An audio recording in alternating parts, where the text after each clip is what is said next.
Okay आज का जो सेशन है ना वो मैं स्टार्ट कर रही हूँ, तो प्लीज़ खामोशी इख्तियार कीजिएगा। और ये बुक का इशू था, क्योंकि मैंने जैसे पहले डिस्कस किया कि मुझे कल लग रहा था ड्यूरिंग लेक्चर कि आप लोगों को थोड़ी डिफ़िकल्टी हो रही है, क्योंकि मैंने डिफरेंट आर्टिकल्स में से इम्पोर्टेंट चीज़ें उठाई थी। तो मैंने बुक ही जो है वो इस तरह से मिली है, तो हम लोग इसको ना एक दफ़ा इसमें से गो थ्रू हो जाएँगे, ताकि आप लोगों की ना वो दोबारा वो एक सिंक्रोनाइज़्ड बिहेवियर बन सके मेरे साथ और आप एक फ्लो में चल सकें, ठीक है? अच्छा, सबसे पहले तो प्रॉब्लम मैम सॉल्विंग का एक है ना, क्वेश्चन था। जिस स्टूडेंट को कोई इश्यू नहीं होगा, आई होप सो कि समझ आ गई कि इसमें हमने प्रोग्राम, एल्गोरिदम और फ्लो चार्ट के बारे में पढ़ा था। तो मैं यही पास कर रही हूँ, ये एग्जांपल्स वगैरह आप लोगों ने डिस्कस करनी है, ठीक है? मैं अभी एडवांटेजेस शोर बहुत आ रहा है, क्या आ रहा है? शोर बहुत हो रहा है पीछे आपके। मेरे पीछे शोर बहुत हो रहा है, पीछे एक और लेक्चर हो रहा है, सर लेक्चर में बिजी है, वो भी बोल रहे हैं, मैं भी बोल रही हूँ, चलिए ठीक है। ठीक है?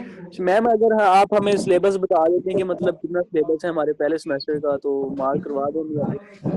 हाँ जी, हाँ जी, मैं आपको वो भी बता दूँगी, गूगल क्लासरूम में अपडेट कर देती हूँ, ठीक है? मैम स्टार्ट आप करें। अपडेट कर मैम एक मैं इशू यहाँ भी से आ रहा है इधर, सॉरी क्या? एक इशू भी आ रहा है। बिलफर्ज हम मोबाइल से हम ऑन करते हैं ना गूगल क्लासरूम, जी, जी। तो मैम उसमें एक अलग अटेंडेंस लगानी पड़ती है। जब हम लैपटॉप से गूगल क्लासरूम लगाते हैं तो तब भी अटेंडेंस लगानी पड़ती है। नहीं, ऐसा तो नहीं है। आपने अगर टर्न इन नहीं किया हुआ मैम फिर आपको करना पड़ेगा। मैम टर्न इन करके भी अगर आपने मोबाइल से अगर आपने दोबारा ओपन किया ना तो आपको दोबारा टर्न इन करना पड़ता है। ये भी बता दें सबको। ये कौन सी भाई ऐप जीमेल करनी का है देख आपने? लें, जीमेल का देख नहीं लें आप आप। भाई ऐसे ऐसे यही नहीं ना बेटा हो होता सेम यार। आईडी से, जो जीमेल दो मोबाइल पे अभी। ऐप है ना वो भी आपकी उसी आईडी से होनी चाहिए, जो डेस्कटॉप पे ऐप है वो भी उसी आईडी से होनी चाहिए, सेम आईडी लगाएं, फिर इस तरह का प्रॉब्लम नहीं होगा। इनकी आईडी टू होंगी। अच्छा, मुझे एक बात बताएं, फ्लो चार्ट हमने उस रोज डिस्कस किए थे, तो ये process, selection, and start, flow lines, connectors, ये सब आपको क्लियर है? जी मैम क्लियर है। जी मैम क्लियर है। चलिए ठीक है, आगे चलते हैं। ये फ्लो चार्ट्स बने हुए हैं, ये भी सिंपल, उसमें फ्लो चार्ट और एल्गोरिदम में डिफरेंस है, ठीक है? ये है प्रोग्राम डेवलपमेंट प्रोसेस, इसके स्टेप्स हैं, और ये स्टेप्स आप अब अच्छे से समझ सकते हैं जितने हमारे डिस्कशंस हो चुकी हैं और लेक्चर हो चुके हैं। इसमें सबसे पहले है कि आपने डिफाइन करना और एनालाइज करना है किसको, प्रॉब्लम को। फिर उसके बाद आपने क्या करना है, एल्गोरिदम को डिजाइन करना है, ठीक है? फिर कोड और राइट करना है किसको, प्रोग्राम को। फिर टेस्ट करना है प्रोग्राम को और उसकी फाइनल डॉक्यूमेंटेशन बनानी है। तो ये चीज़ जहन में रखें कि ये जो स्टेप हैं ये किसके हैं, प्रोग्राम डेवलपमेंट प्रोसेस के, और इनका जो फ्लो है ना वो ऐसे ही रहेगा। आप ऐसा नहीं कर सकते कि आप थर्ड स्टेप को सेकंड स्टेप पे परफॉर्म करने की कोशिश करें और सेकंड को थर्ड पे करने की कोशिश करें, ठीक है? इसलिए जब आप इसको लिखेंगे कहीं पे भी या कहीं पे भी डिफाइन करेंगे, एक्सप्लेन करेंगे, तो इसका यही फ्लो आपने रखना है। Defining and analysing the problem, designing the algorithm, coding और writing the program, testing the program and final documentation. तो यही सीक्वेंस इसका फॉलो किया जाएगा। अच्छा, अब यहाँ पे defining and analysing the problem, इसको कौन सा स्टूडेंट डिफाइन करेगा कि इसके अंदर होगा क्या एक्चुअली?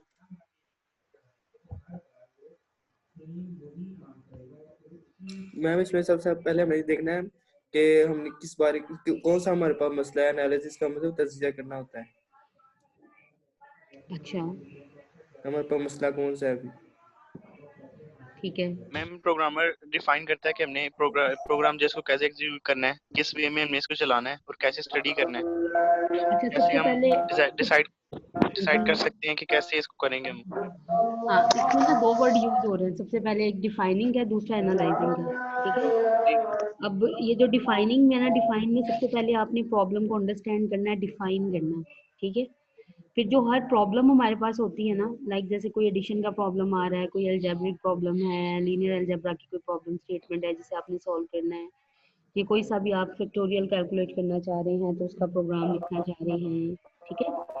इस तरह से आप लोग पहले उस प्रॉब्लम को डिफाइन करेंगे और फिर उसका स्कोप देखेंगे। स्कोप में क्या चीज़ें देखनी होती हैं कि इस प्रॉब्लम के सोल्यूशन के लिए आप कौन सा स्ट्रक्चर आपके लिए बेहतर होगा, ठीक है?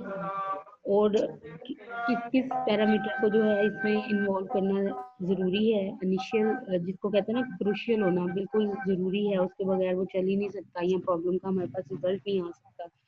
ये करने के बाद आपने फिर उस प्रॉब्लम का ना एनालिसिस करना होता है। अब एनालिसिस के अंदर आप देखते हैं कि आप कौन सी प्रोग्रामिंग लैंग्वेज लेंगे, इसका एल्गोरिथम किस तरह से डिज़ाइन करेंगे, कौन से स्टेप्स रखेंगे। लाइक एक प्रॉब्लम है अगर एडिशन की और वो एक खास स्ट्रक्चर पे करनी है तो आप उसको स्टेप वाइज भी कर सकते हैं, आप लूप लगा के भी उसको स्टडी कर सकते हैं। ठीक है, तो ये आप पे डिपेंड करेगा कि आप लूप को प्रेफर करेंगे या आप step by step sequential behaviour को उसमें प्रेफर करेंगे। ठीक हो गया।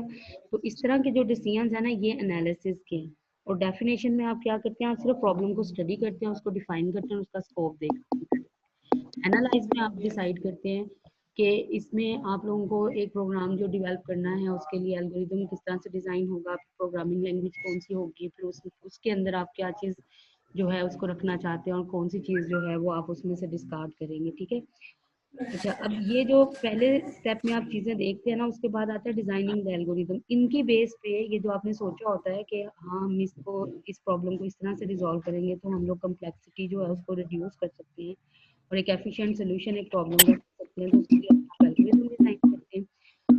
फिर उस एल्गोरिदम को आप एक स्पेसिफिक जो प्रोग्रामिंग लैंग्वेज आपने स्टेप 1 में सिलेक्ट की होती है आप उसके अंदर उसको कोड कर लेते हैं, फिर राइट करते हैं उसको। ठीक है, फिर उसको चलाते हैं, फिर चलाने के बाद उसको टेस्ट करते हैं बाय गिविंग डिफरेंट इनपुट और उसका आउटपुट लेके उसको देखते हैं कि ये आपके पास कहीं कोई मिस्टेक तो नहीं हो रही, करेक्ट आउटपुट आ रही है कि नहीं आ रही। ठीक है, फिर उसके बाद उसकी फाइनल डॉक्यूमेंट। इसके बाद नेक्स्ट है प्रोग्रामिंग लैंग्वेजेस। प्रोग्रामिंग लैंग्वेजेस के बारे में तो आप लोगों को पता है कि हाई लेवल और लो लेवल लैंग्वेजेस हैं, तो इसको मैं मजीद डिस्कस नहीं कर रही। ठीक है, यहाँ पे आ जाए हाई लेवल लैंग्वेजेस के इन 3 कैटेगरीज पे। यहाँ पे ये है procedural language, object oriented languages and non procedural language. अब प्रोसीजरल लैंग्वेजेस जो होती हैं इनको स्पेसिफिकली ग्रुप कर दिया जाता है किसके साथ, थर्ड जनरेशन की लैंग्वेजेस के साथ। In these languages program is predefined set of instruction. Computer execute these instructions in the same sequence in which the instructions are written. ठीक है, each instruction in this language tells the computer what to do and how to do. This is important. What to do and how to do. Normally एक simple programming language के बारे में ये कहा जाता है कि वो आपके सिस्टम को सिर्फ ये बताती है what to do, वो ये नहीं बताती how to do। अगर हम व्हाट टू डू से हाउ टू डू के ग्रुप में शिफ्ट हो जाते हैं ना, it means we are going towards the intelligence. ठीक है, हम लोग किसकी तरफ जा रहे हैं, इंटेलिजेंस की तरफ। क्यों, क्योंकि वही चीज़ ये काम कर सकती है जिसके पास उसकी अपनी डिसीजन मेकिंग पावर है। ठीक है, तो वो programming languages what to do and how to do की कैटेगरी को कवर करती हैं। ठीक है, इनको इनकैप्सुलेट करती हैं दोनों करेक्टरिस्टिक्स को। उन लैंग्वेजेस को हम क्या कहते हैं, these languages are procedural languages. ठीक है, और ये जो प्रोसीजरल लैंग्वेजेस हैं ये थर्ड जनरेशन के साथ इनको लिंक किया जाता है। तो आप सिंपली ये यहाँ से अंडरस्टैंड कर सकती हैं कि जो थर्ड जनरेशन थी that was the basic step for intelligence. ठीक है, ये जो आज की जो आपके आर्टिफिशियल इंटेलिजेंस जो एडवांस फॉर्म आपके सामने आ रही है ये थर्ड जनरेशन से ही इसके ऊपर काम होना स्टार्ट हो गया था।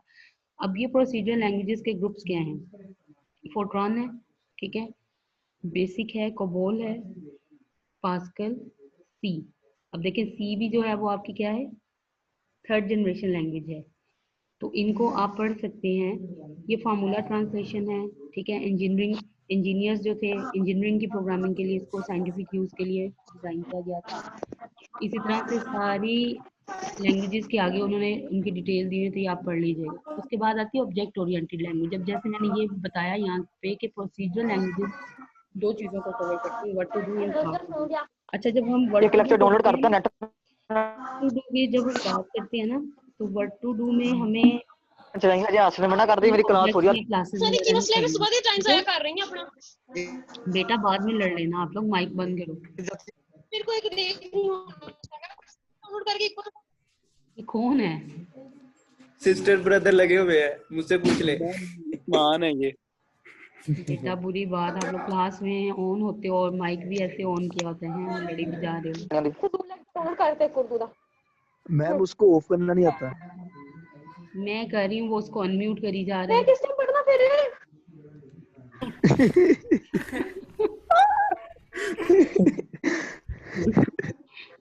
मेरे उस्मान बाद में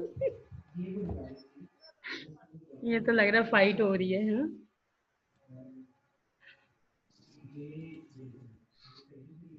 अच्छा जी, तो ये देखो मैं आप लोगों को ये बता रही थी कि जो वर्क टू डू होता है ना, इसमें हमें ऑब्जेक्ट और क्लासेस के ऊपर हम डिपेंडेंट नहीं होते। एक सिंपल प्रोग्रामिंग है वो, उसमें आप सेट ऑफ इंस्ट्रक्शन लिखेंगे, उसे कंपाइल करेंगे, रन करेंगे, आपका सिस्टम अकॉर्डिंगली चल के आपको आउटपुट दे देगा। लेकिन जब हम हाउ टू डू की कैटेगरी में आ रहे होते हैं ना, ठीक है, तो इसके लिए हमें कोई ऐसा मैकेनिज्म चाहिए है जिससे हम लोग क्या कर सकें, जिससे हम रियल वर्ल्ड प्रोग्रामिंग कर सकें। अब रियल वर्ल्ड प्रोग्रामिंग को कल मैं बड़ा डिटेल में आप लोगों को समझाया था कि रियल वर्ल्ड प्रोग्रामिंग क्या होती है। अब जब जब भी हम हाउ टू डू, ठीक है, व्हाट टू डू से हाउ टू डू में शिफ्ट होते हैं ना, तो साथ ही हमारे पास जो कॉन्सेप्ट आ जाता है ना, वो आता है ऑब्जेक्ट ओरिएंटेड लैंग्वेजेस का। ठीक, अब ये ऑब्जेक्ट ओरिएंटेड लैंग्वेजेस जो होती हैं, इनकी बेस प्रोग्रामिंग की क्या होते हैं, इनके ऑब्जेक्ट। ठीक है, ये ऑब्जेक्ट्स, ये जो कल आप पूछ रहे थे ना कि ये मैडम कहाँ पे होगा और किस तरह से होगा, तो फीचर्स क्या होते हैं ऑब्जेक्ट ओरिएंटेड प्रोग्रामिंग के? Objects, classes, real world modelling, reusability, information hiding and polymorphism. ये तमाम चीजें मिल के ना आपको इंटेलिजेंस की बेस देती हैं। ठीक है, तो इसलिए ऑब्जेक्ट ओरिएंटेड प्रोग्रामिंग जो है वो आपके लिए बहुत इंपॉर्टेंट है। रियल वर्ल्ड मॉडलिंग मैंने आपको बताया था कि जो रियल वर्ल्ड प्रॉब्लम्स होते हैं, जब उन्हें कंप्यूटर के थ्रू आप कंप्यूटर पे सिमुलेट करके उनका रिजल्ट लेना चाहते हैं, तो आप प्रोग्रामिंग के जिस वो पार्ट में या जिस काइंड में प्रोग्रामिंग की कैटेगरी में है, वो रियल वर्ल्ड मॉडलिंग कहलाता है। अब ये जो रियल वर्ल्ड मॉडलिंग है, ये सिर्फ उसी वक्त मुमकिन है जब आप ऑब्जेक्ट और क्लासेस और मेथड्स को यूटिलाइज करेंगे। ठीक है, तो फिर आपको मैंने समझाया था कि क्यों हम इतना कहते हैं कि रियल वर्ल्ड मॉडलिंग के लिए जो है उसको बेस बनाया जाता है। क्यों? क्योंकि इस प्रोग्रामिंग के अंदर जो क्लासेस जिस तरह से डिजाइन की गई हैं, ठीक है, रियल वर्ल्ड में जितनी भी चीजें हैं उनके पास भी वो प्रॉपर्टीज हैं जो इस प्रोग्रामिंग स्ट्रक्चर के अंदर क्लासेस को दिया गया है। और वो दो चीजें क्या है? States and behaviour. ठीक है, उसके बाद आता है रीयूजेबिलिटी। रीयूजेबिलिटी का मतलब ये होता है कि आपने एक दफ़ा एक चीज़ डिज़ाइन कर ली, ठीक है, लाइक एक रोबोट आप डिज़ाइन करते हो जिसने स्टिचिंग करनी है, एक ड्रेस पे स्टिचिंग करनी है, उसका आपने कोड लिख लिया। अब वही रिबोट जो है, अगर वो एक दफ़ा रिबोट सक्सेसफुली वो स्टिच कर देता है किसी चीज़ को, इसका मतलब है उसका वो जो प्रोग्राम है वो with low scale of complexity. तो फिर इसका मतलब है कि आप उस वाले ही कोड को प्रेफर करेंगे कि बाकी रिबोट्स को भी उसी के साथ प्रोग्राम कर दिया जाए। ठीक, तो अब उनके लिए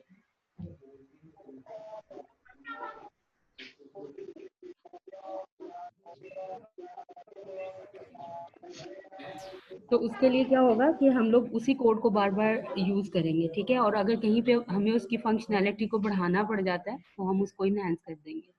ठीक, तो ये होता है रीयूजेबिलिटी, कोड की भी और डाटा की भी। तो रीयूजेबिलिटी में ही एक चीज आती है, रीयूजेबिलिटी के अंदर ही रहते हुए एक टेक्निक है जिसको हम इनहेरिटेंस बोलते हैं। ठीक है, अब इनहेरिटेंस को उर्दू में क्या कहते हैं? विरासत। तो आप लोगों को कहा जाता है ना, अक्सर बायोलॉजी में पढ़ाया जाता है कि आपके जो जीन्स होते हैं वो आपके पेरेंटल जीन्स जो होते हैं उन्हीं को वो जो है मिमिक करते हैं, यानी कि वहाँ से कोई चीज़ें आपके पास आ जाती हैं, लाइक जैसे हाइट, या जिस तरह आपकी डिजीज़ के बारे में कहा जाता है कि अगर अम्मी अबू को होगी तो वो आपको भी पॉसिबल है कि आपके साथ भी वो इशू हो सके। तो इस तरह की जो चीज़ें हैं वो इनहेरिटेंस में आती हैं, आपका हाइट, स्किन कलर, आई कलर, ठीक है, हेयर टेक्सचर, ये तमाम चीज़ें, तो ये इनहेरिटेंस में है। तो इनहेरिटेंस किसकी सब कैटेगरी है? रीयूजेबिलिटी की। और रीयूजेबिलिटी में हम क्या करते हैं, कोड और डाटा जो है ना उसको दोबारा से यूज करते हैं। ठीक है, और ये जो रीयूजेबिलिटी है ना, यही आगे जाके इनहेरिटेंस की बेस बनता है। इसके बाद नेक्स्ट हमारे पास आता है इंफॉर्मेशन हाइडिंग। इंफॉर्मेशन हाइडिंग एक प्रोग्रामर को ये अलाउ करता है कि वो जो भी इम्पोर्टेंट या कम्प्लेक्स कोड है उसको यूजर से उस डाटा को हाइड कर ले। ठीक है, और ये काम करने के लिए जो टेक्निक अडॉप्ट की जाती है इसको हम कहते हैं कि क्या है? इनकैप्सुलेशन। ठीक, अब यहाँ पे ना दो चीजें बहुत इंपॉर्टेंट है। आपको कहा जाएगा कि इनहेरिटेंस जो है, इनहेरिटेंस रीयूजेबिलिटी जनरेट करती है। ठीक है, तो ये स्टेटमेंट गलत है। आपके पास करेक्ट स्टेटमेंट क्या है कि रीयूजेबिलिटी कॉज, पहले रीयूजेबिलिटी का फैक्टर आपके पास होगा तो उसके बाद आप इनहेरिटेंस कर सकते हैं। ठीक है, ऐसे नहीं होगा कि पहले इनहेरिटेंस हो। तो इनहेरिटेंस को प्रोग्राम करने के लिए रीयूजेबिलिटी के कॉन्सेप्ट आपके क्लियर होने चाहिए। सिमिलरली अगर आप इंफॉर्मेशन हाइडिंग करना चाहते हैं, ठीक है, तो उसके लिए इनकैप्सुलेशन जो है वो उसका आपको पता होना चाहिए कि आप इनकैप्सुलेशन को किस तरह से करें, परफॉर्म करेंगे कि आपकी जो इंफॉर्मेशन है, ये जो इंपॉर्टेंट डाटा है वो यूजर से हाइड हो जाए। इसके बाद आता है polymorphism. Polymorphism is an ability of an object to behave in multiple way. ठीक है बेटा, मैं अभी म्यूट किया सबको, फिर आप लोग जो हो ऑन कर देते हो।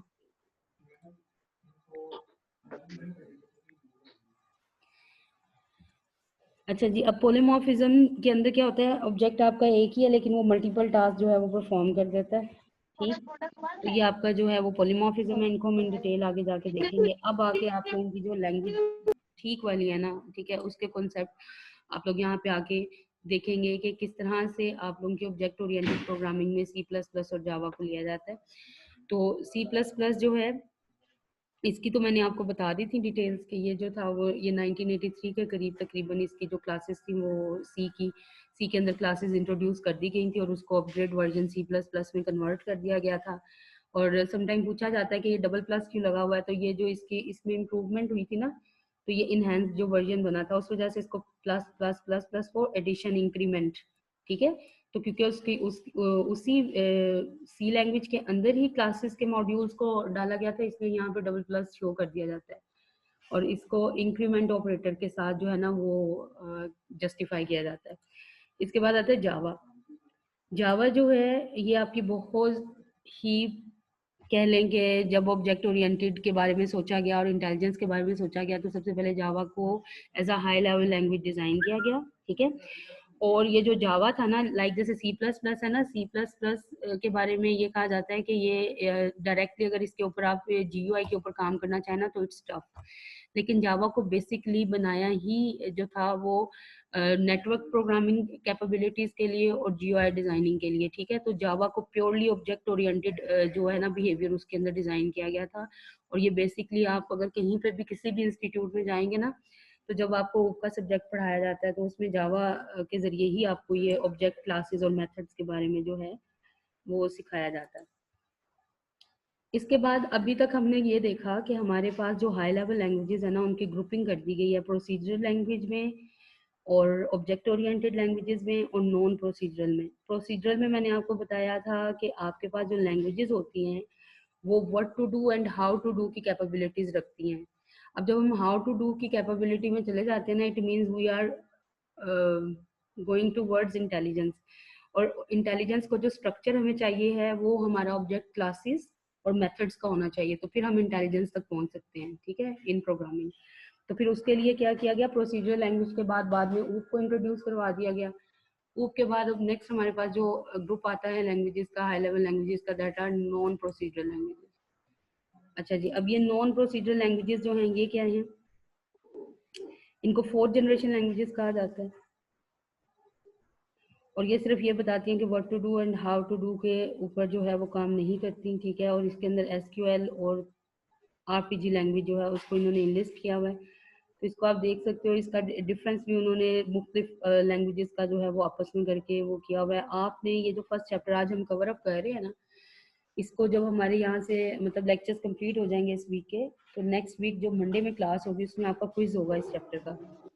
ठीक है, तो इसको हमारा पहला चैप्टर खत्म हो गया बेटा, होने लगा है, बस इंतजार करो 2 मिनट और।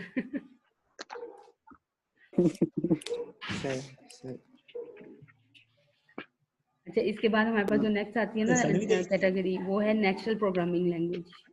ठीक है, और ये 5th जनरेशन लैंग्वेजेस हैं, ये प्योरली जो है वो आपके इंटेलिजेंस बेस्ड हैं। ठीक, और ये सारे के सारे इंटेलिजेंस को जो है वो कवर करती हैं। इसके बाद आता है टाइप्स ऑफ कोड। इसमें 2 तरह के कोड हैं, source code and object code. जो भी प्रोग्राम आप अपने कंपाइलर की कोड विंडो में जाके लिखते हैं that is known as source code. ठीक है, और जब वो कंपाइलेशन के बाद ठीक है कन्वर्ट हो जाता है किसमें, ऐसी लैंग्वेज में जो मशीन के साथ अंडरस्टैंडेबल है, यानी कि मशीन लैंग्वेज में, तो उसमें ऑब्जेक्ट कोड कहते हैं।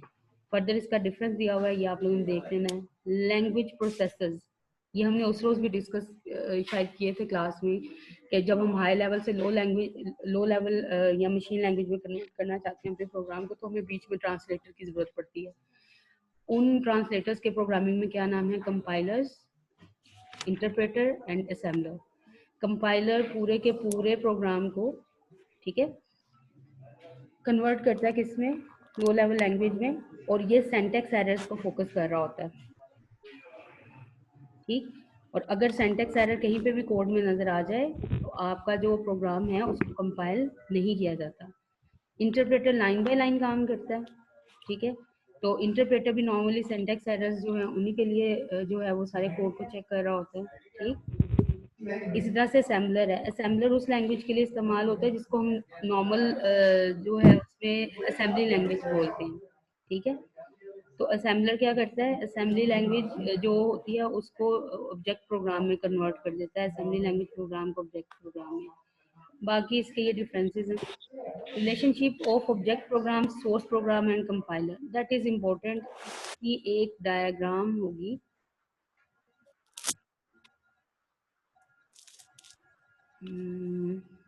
नहीं है, तो ये मैं अब कल के लेक्चर में डिस्कस करूंगी क्योंकि हमारी मीटिंग काफ़ी पर लॉन्ग हो गई है, ठीक है।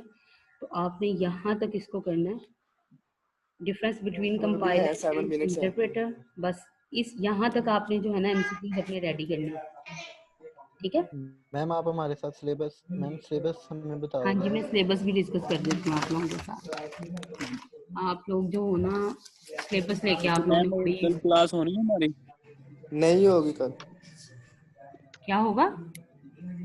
मैम कल क्लास होगी? नहीं होगी क्यों भाई, कल क्यों नहीं मैम। होगी 4 क्लास? दिन होती है क्लास मैम। फर्स्ट कल ही 5 होती है डेज, क्लास। 4 दिन फर्स्ट 5 5 दिन डेज होती है सी प्लस प्लस।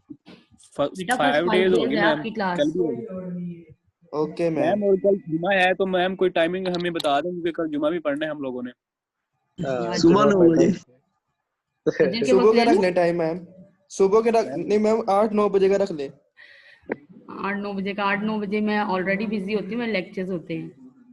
मैम जी वो मैम, जुम्मे का मसला बाकी को भी पढ़ाना होता है, हम मसला अकेले ही नहीं है। पढ़ दोगे तो ये मैम लेक्चर 12 पढ़ेगा। 12 बजे कर ले मैम। चलो ठीक है, 12 बजे ले लूंगी। मैम 40 मिनट्स का हो जाएगा, फिर इजीली सब पढ़ लेंगे जुम्मा। चलिए मैं मुझे कोई शायद ठीक है, 12 और बजे कोई ठीक है। मसला और कोई issue? Ma'am no syllabus ma'am. आपने बताना। मैम सिलेबस ग्रुप में सेंड कर दिया आप। क्या चीज? मैम ऐसे बता दें सिलेबस रहने सिलेबस दे जो ग्रुप आपने में। बताना है ना मैम, वो आप ना ग्रुप में सेंड कर दो जो आपने सिलेबस। ठीक है जी, मैं ग्रुप में भी भेज देती हूँ और गूगल क्लासरूम पे भी मतलब वो अपलोड कर देती हूँ फाइल को। ये वहाँ पे मैम कर बस दें। गूगल क्लासरूम पे अपडेट कर दें, बस वहीं से सब लोग देख लेंगे। हाँ वहीं पे से। ठीक है और मैम ओके। प्लीज वो कल वाला लेक्चर भी उधर भेज दीजिएगा और आज वाला भी हो सके तो। ठीक है ओके, और कुछ? मैम काफी बच्चे हैं जो अभी तक क्लास में नहीं आए ना, तो उनके लिए मैं कह रहा हूँ, बाकी हमें तो आ गई है समझ। जी ठीक है ओके। Okay ma'am.